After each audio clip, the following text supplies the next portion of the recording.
Hello दोस्तों, स्वागत है आपका ट्यूटोरियल्स अड्डा में। इस वीडियो में हम पढ़ने वाले हैं पॉलिटी के टॉप 25 प्रश्न और ये टॉप 25 प्रश्न होने वाले हैं संविधान के और ये पॉलिटी का पार्ट 3 होगा। अगर आपने पार्ट 1 और पार्ट 2 नहीं देखा है तो डिस्क्रिप्शन लिंक में डिस्क्रिप्शन दिया है, वहाँ से जाकर देख सकते हैं। ये पूरा सेट रिविजन वाला होने वाला है। तो चलिए शुरू करते हैं।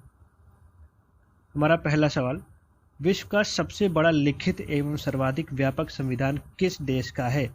दोस्तों, ऑप्शन ए है ब्रिटेन, ऑप्शन बी है Bharat, option C Canada, option D दक्षिण अफ्रीका। तो विश्व का सबसे बड़ा लिखित एवं सर्वाधिक व्यापक संविधान भारत का है। ऑप्शन बी हमारा सही जवाब है। हमारा अगला सवाल, भारत के संविधान में भारत को क्या माना गया है? एक अर्धसंघ, बी स्वतंत्र राज्यों का एक समूह, राज्यों का एक यूनियन, डी इनमें से कोई नहीं। तो दोस्तों, भारत के संविधान में भारत को राज्यों का एक यूनियन माना गया है। ऑप्शन सी हमारा सही उत्तर है। हमारा अगला सवाल, भारतीय राजनीतिक व्यवस्था में इनमें से कौन सर्वोच्च है? ऑप्शन ए सर्वोच्च न्यायालय, ऑप्शन बी संविधान, ऑप्शन सी संसद और ऑप्शन डी हमारा धर्म। तो दोस्तों, भारतीय राजनीतिक व्यवस्था में इनमें से संविधान सबसे सर्वोच्च है।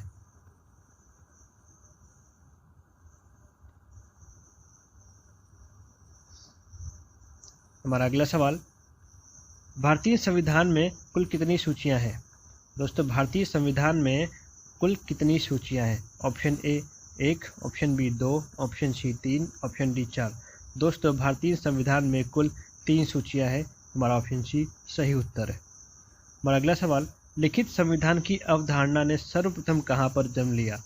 Option A France, option B संयुक्त राष्ट्र America, option C Britain, option D Switzerland. तो दोस्तों, लिखित संविधान की अवधारणा ने सर्वप्रथम फ्रांस में जन्म लिया। हमारा अगला सवाल, भारतीय संविधान की कौन सी व्यवस्था इंग्लैंड से ली गई है? ऑप्शन ए संसदीय प्रणाली, ऑप्शन बी संघीय प्रणाली, ऑप्शन सी मूल अधिकार, ऑप्शन डी सर्वोच्च न्यायपालिका। भारतीय संविधान की कौन सी विशेष व्यवस्था इंग्लैंड से ली गई है?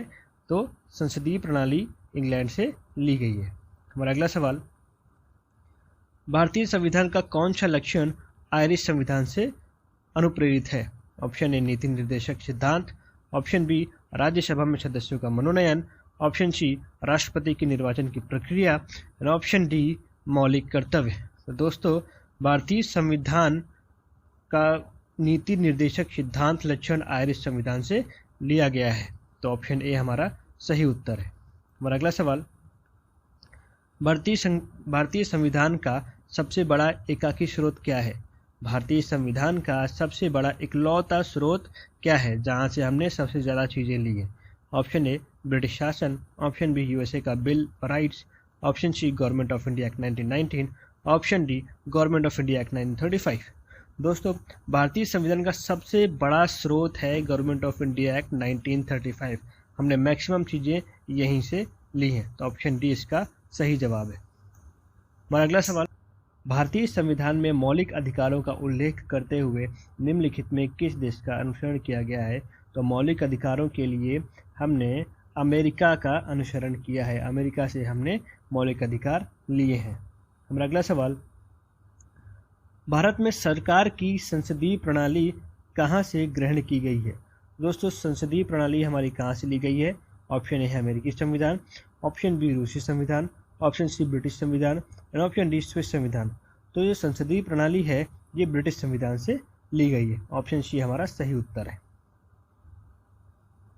हमारा अगला सवाल, भारत की संघीय व्यवस्था किस देश की संघीय व्यवस्था से अधिक समानता रखती है? तो संघीय व्यवस्था है, ये किस देश की संघीय व्यवस्था से अधिक समानता रखती है?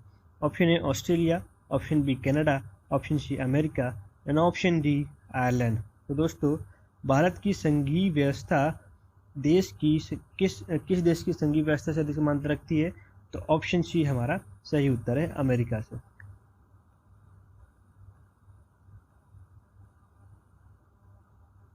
हमारा अगला सवाल, भारतीय संविधान में समवर्ती सूची की अवधारणा कहाँ से ली गई है?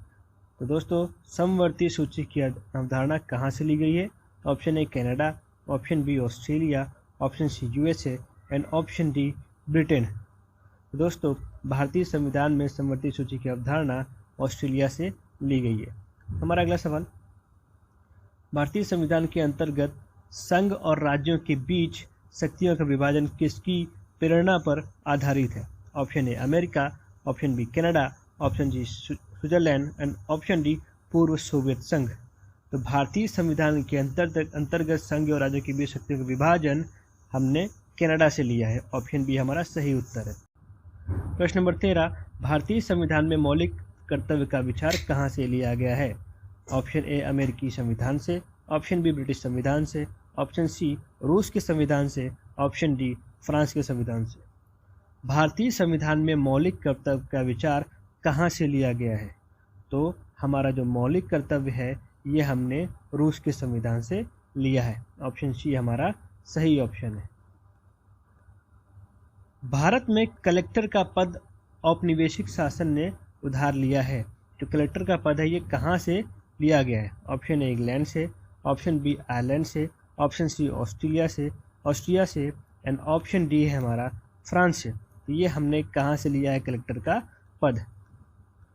तो हम दोस्तों हमारा सही उत्तर है हमने ये कलेक्टर का पद इंग्लैंड से लिया है। हमारा अगला सवाल, भारत के राष्ट्रपति की आपातकालीन शक्तियाँ निम्नलिखित में से किस देश की देन है? तो ऑप्शन ए है कनाडा के संविधान से, ऑस्ट्रेलिया के संविधान से, जर्मनी के वीमर संविधान से, अमेरिका के संविधान से। तो भारत के राष्ट्रपति की आपातकालीन शक्तियों को हमने जर्मनी के वीमर संविधान से लिया है। ऑप्शन सी हमारा सही उत्तर है। हमारा अगला सवाल, भारतीय संविधान को कितने भागों में विभाजित किया गया है? Option A 16, option B 24, option C 25 and option D 22। दोस्तों भारतीय संविधान को हमने 25 भागों में बांटा है, 25 भागों में विभाजित किया गया है। ऑप्शन सी हमारा सही उत्तर है। हमारा अगला सवाल, संविधान के किस भाग में संविधान संशोधन की प्रक्रिया का उल्लेख है? संविधान के किस भाग में संविधान संशोधन की प्रक्रिया का उल्लेख है? मीन्स संविधान को हम उसको संशोधन कर सकते हैं संविधान में, ये किस भाग में लिखा गया है? ऑप्शन ए भाग 3, ऑप्शन बी भाग 4, ऑप्शन सी भाग 20, ऑप्शन डी भाग 21। इसका सही आंसर है ऑप्शन सी भाग 20। भाग 20 में हम संविधान के भाग 20 में संविधान संशोधन की प्रक्रिया का उल्लेख है। हमारा अगला सवाल, संविधान के किस भाग में पंचायती राज व्यवस्था संबंधी प्रावधान दिए गए हैं? पंचायती राज व्यवस्था संबंधी प्रावधान किस भाग में दिए गए हैं? ऑप्शन ए भाग 9, ऑप्शन बी भाग 6, ऑप्शन सी भाग 3 और ऑप्शन डी भाग 4A। तो पंचायती राज व्यवस्था संबंधी प्रावधान भाग 9 में दिए गए हैं। ऑप्शन ए हमारा सही उत्तर है। हमारा अगला सवाल, भारतीय संविधान के किस भाग में नगर पालिकाओं से संबंधित प्रावधान है? ऑप्शन ए भाग 6, ऑप्शन बी भाग 7, ऑप्शन सी भाग 8 और ऑप्शन डी भाग 9 का ए। तो दोस्तों भारतीय संविधान के भाग 9A में नगर पालिका से संबंधित प्रावधान है। हमारा अगला सवाल, संविधान के किस भाग में नीति निर्देशक तत्वों का उल्लेख किया गया है? तो नीति निर्देशक तत्व किस भाग में आते हैं? तो इसका सही उत्तर है चतुर्थ भाग में, पार्ट 4 में नीति निर्देशक तत्वों का उल्लेख किया गया है। हमारा अगला सवाल, संविधान के भाग 1 में निम्न में से किसका वर्णन है? भाग 1 में क्या वर्णित है? ऑप्शन ए संघ और उसका राज, ऑप्शन बी नागरिकता, ऑप्शन सी मूल अधिकार एंड ऑप्शन डी राज्य के नीति निर्देशक तत्व। तो भाग 1 में हमने संघ और उसके राज्य क्षेत्र का वर्णन किया है। ऑप्शन ए हमारा सही उत्तर है। हमारा अगला सवाल, संविधान सभा की प्रारूप समिति द्वारा प्रस्तुत प्रारूप संविधान में कितनी अनुसूचियां थी? जब संविधान बना उस समय इसमें कितनी अनुसूचियां थी? तो उस समय इसमें 8 अनुसूचियां थी। हमारा बी ऑप्शन सही उत्तर है। हमारा अगला सवाल, वर्तमान में भारतीय संविधान में कुल कितनी अनुसूचियां हैं? अभी वर्तमान में कुल कितनी अनुसूचियां हैं? तो इस समय वर्तमान में भारतीय संविधान में कुल 12 अनुसूचियां हैं। ऑप्शन सी हमारा सही उत्तर है। हमारा अगला सवाल, दल बदल के आधार पर निर्वाचित सदस्यों की अयोग्यता संबंधी विवरण संविधान की किस अनुसूची में दिया गया है? दल बदल कानून किस अनुसूची में दिया गया है? तो ऑप्शन ए हमारा 8वीं, ऑप्शन बी 9वीं, ऑप्शन सी 10वीं, ऑप्शन डी 11वीं। दल बदल के आधार पर निर्वाचित सदस्यों की अयोग्यता संबंधी विवरण हमें अनुसूची 10 में दिया गया है। ऑप्शन डी सी हमारा सही उत्तर है। भारत के संविधान में मताधिकार की आयु कौन से संविधान संशोधन के बाद 21 से घटाकर 18 कर दी गई? ऑप्शन ए 42वें संविधान संशोधन, ऑप्शन बी 45वें, ऑप्शन सी 58वें, ऑप्शन डी 61वें।